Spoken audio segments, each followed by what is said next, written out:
Mi abuelo dejó millones a un completo extraño, pero cuando descubrí quién era realmente, destruí a mi familia. Hola, Reddit.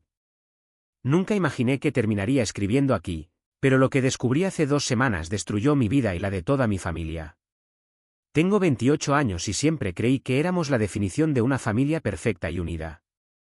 Mi abuelo materno, un hombre que construyó un imperio inmobiliario desde cero, falleció hace un mes a los 86 años. Él era el pilar de todos, el hombre que pagó mis estudios y los de mis primos, y quien prometió que, tras su partida, nadie en la familia tendría que preocuparse por dinero jamás. Estimábamos su fortuna en unos 12 millones de dólares.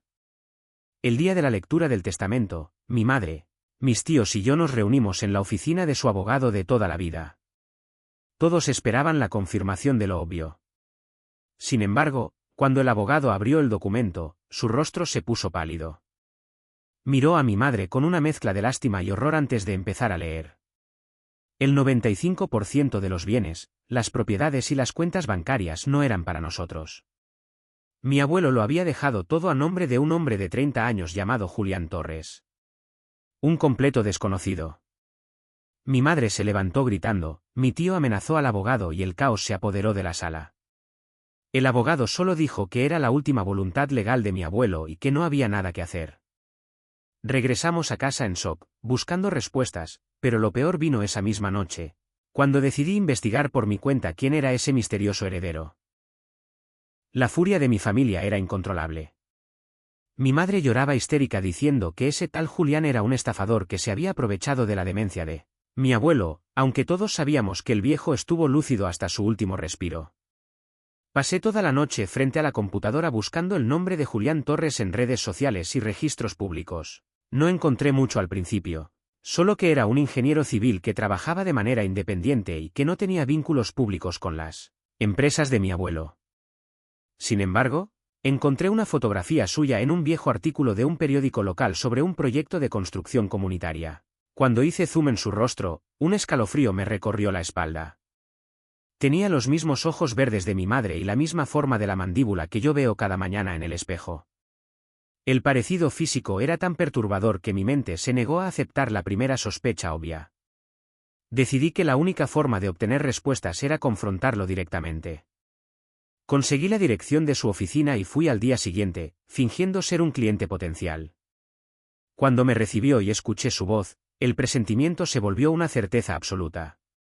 Pero lo que no esperaba era que Julián, al ver mi tarjeta de presentación con mi apellido, sonriera de una manera fría y me dijera que me estaba esperando. Julián cerró la puerta de su oficina, se sentó frente a mí y me dijo que sabía exactamente quién era yo. Esperaba que reaccionara con arrogancia, como el típico hombre que acaba de volverse millonario robándole a otros, pero su mirada reflejaba una profunda y antigua tristeza. Me dijo que no tenía intenciones de devolver un solo centavo porque ese dinero le correspondía por derecho y por justicia.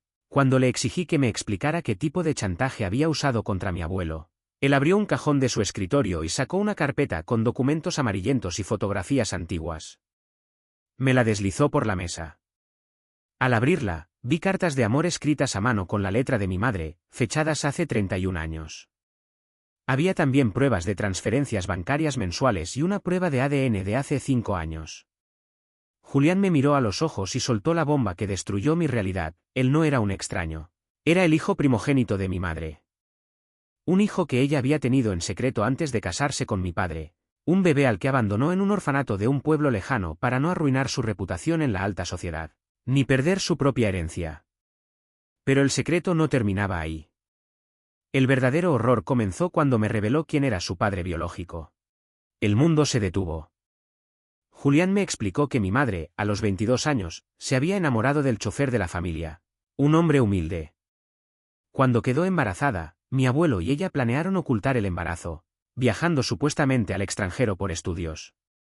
Al nacer el bebé, lo entregaron con papeles falsos.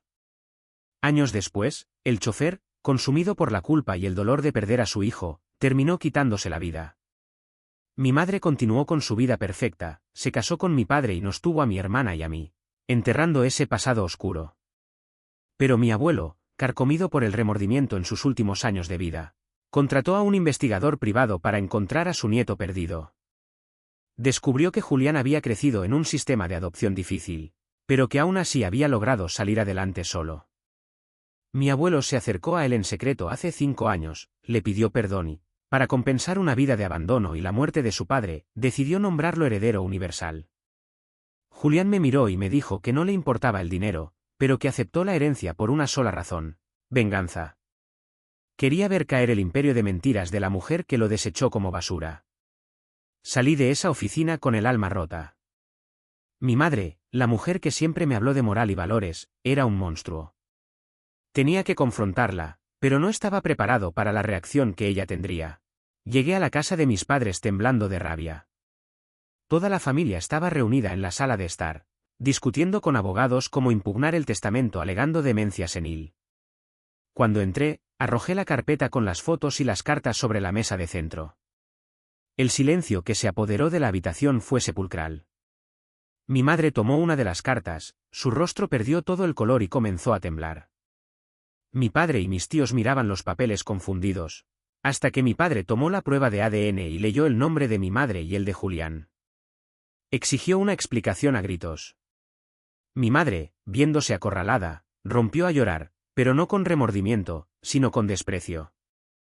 Admitió todo, pero se justificó diciendo que ese niño habría arruinado el apellido de la familia y que su padre era solo un empleado muerto de hambre que no merecía nada.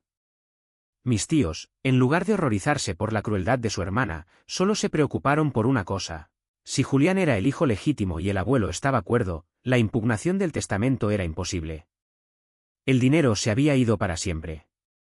Mi padre, devastado al descubrir que su matrimonio de 3 décadas se basaba en una mentira colosal, empacó sus cosas y se fue de la casa esa misma noche. Pero la ambición de mi madre y mis tíos no tenía límites, y decidieron jugar sucio. A los pocos días, mi tío me llamó a una reunión secreta. Me propuso un plan perverso. Sabían que yo había tenido contacto con Julián, así que querían que lo invitara a una cena de paz, en una propiedad privada. El plan real era sembrar drogas de alta pureza en su auto y pagar a policías corruptos para que lo arrestaran por tráfico, forzándolo a firmar la renuncia de la herencia a cambio de su libertad. Me quedé helado. Mi propia familia estaba dispuesta a destruir la vida del hombre al que ya le habían robado su infancia, todo por mantener su estatus millonario. En ese momento, sentí un asco profundo por la sangre que corría por mis venas. Fingí aceptar el plan para proteger a Julián y evitar que buscaran otra vía más peligrosa. Salí de allí y lo llamé de inmediato. Nos reunimos en un café apartado y le conté todo el plan de mi tío. Julián no se sorprendió, me dijo que conocía el alcance de la codicia de nuestra familia. Fue entonces cuando decidimos que ya no bastaba con defenderse. Era hora de ejecutar una venganza total, una que no solo salvara a Julián, sino que destruyera por completo la reputación y las finanzas de cada uno de los involucrados. Y yo iba a ser el caballo de Troya. Durante las siguientes 2 semanas, me convertí en el espía de Julián dentro de mi propia familia. Aproveché la confianza de mi tío para obtener acceso a los archivos digitales de las empresas familiares y a las cuentas personales de mi madre. Lo que encontré fue una mina de oro de corrupción. Para mantener el estilo de vida lujoso que la herencia del abuelo debía financiar, mis tíos habían estado realizando fraudes fiscales masivos, lavado de dinero a pequeña escala y desvío de fondos de las empresas comunales del abuelo durante los últimos 7 años. El viejo estaba tan enfermo al final que nunca lo notó. Copié cada documento, cada estado de cuenta y cada correo electrónico incriminatorio en un disco duro y se lo entregué a Julián, quien ya trabajaba con un equipo de abogados penalistas de primer nivel y con contactos en la Fiscalía Federal. Mientras tanto, el día de la supuesta cena de reconciliación con Julián se acercaba. Mi madre y mi tío estaban eufóricos, creyendo que recuperarían sus millones y que volverían a la cima. Yo los miraba cenar cada noche, sabiendo que les quedaban muy pocos días de libertad. Pero el plan requería un paso final que pondría en riesgo mi propia libertad. El día de la cena llegó. La cita era en una casa de campo propiedad de la familia. Mi tío ya había coordinado con los policías corruptos, quienes esperarían a unas calles de distancia. Julián llegó vistiendo un traje elegante, mostrando una calma que aterrorizaba. Mi madre intentó actuar con falsedad, abrazándolo y fingiendo lágrimas de arrepentimiento, diciéndole que siempre había pensado en él. Era repugnante. Nos sentamos a la mesa, a la mitad de la cena, mi tío se levantó con la excusa de ir al baño. Pero yo sabía que iba a meter la bolsa con sustancias en el auto de Julián con una llave clonada que habían conseguido. Lo que mi tío no sabía era que el auto de Julián estaba rodeado por agentes federales reales ocultos en los arbustos y que todo el perímetro estaba siendo grabado por cámaras ocultas que nosotros mismos instalamos esa tarde. Cuando mi tío abrió la puerta del auto y dejó caer el paquete, los faros de 4 camionetas negras se encendieron simultáneamente, iluminando todo el jardín. Las sirenas comenzaron a sonar y la voz de un megáfono ordenó a todos que pusieran las manos en alto. La cara de mi tío al ser tacleado contra el suelo fue el inicio del fin. Los agentes federales no solo arrestaron a mi tío en flagrancia por intento de siembra de pruebas y posesión de sustancias, sino que entraron a la casa con una orden de cateo y aprehensión masiva. Mi madre comenzó a gritarme, llamándome traidor, dándose cuenta en ese instante de que yo los había vendido. El fiscal a cargo leyó los cargos penales contra ella y contra mi tío: fraude fiscal, conspiración criminal, lavado de dinero y falsificación de documentos públicos, basados en el disco duro que yo había entregado. Mientras se llevaban a mi madre esposada, ella me miró con un odio que jamás olvidaré, maldiciendo el día en que nací. Julián y yo nos quedamos parados en el porche de la casa, viendo cómo las luces rojas y azules de las patrullas se alejaban en la oscuridad. El imperio de la familia se había derrumbado en una sola noche. Las empresas fueron intervenidas, las cuentas congeladas y la reputación del apellido familiar quedó manchada para siempre en las noticias nacionales. Mi madre y mi tío ahora enfrentan penas de entre 15 y 25 años de prisión federal sin derecho a fianza por la gravedad de los delitos financieros y la conspiración. Ha pasado un mes desde esa noche. Mi padre firmó el divorcio definitivo y se mudó a otra ciudad para empezar de cero. Él es un hombre libre de culpa y finalmente está encontrando la paz. Mi hermana decidió cortar lazos con todos y se fue del país. Yo renuncié a mi trabajo en la firma familiar y actualmente trabajo con Julián.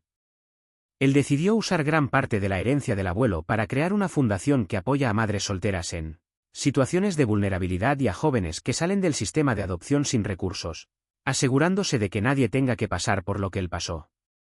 A veces me pregunto si hice lo correcto al destruir a mi propia familia, pero cuando recuerdo la frialdad con la que abandonaron a un bebé y cómo intentaron arruinarle la vida por segunda vez para proteger su dinero ensangrentado, sé que la justicia tardó, pero llegó. La ambición destruye todo lo que toca, y mi familia fue el claro ejemplo de ello. Ahora tengo un hermano mayor, un nuevo comienzo y la certeza de que los lazos de sangre no significan nada si no están unidos por la lealtad y el amor real. Gracias por escucharme.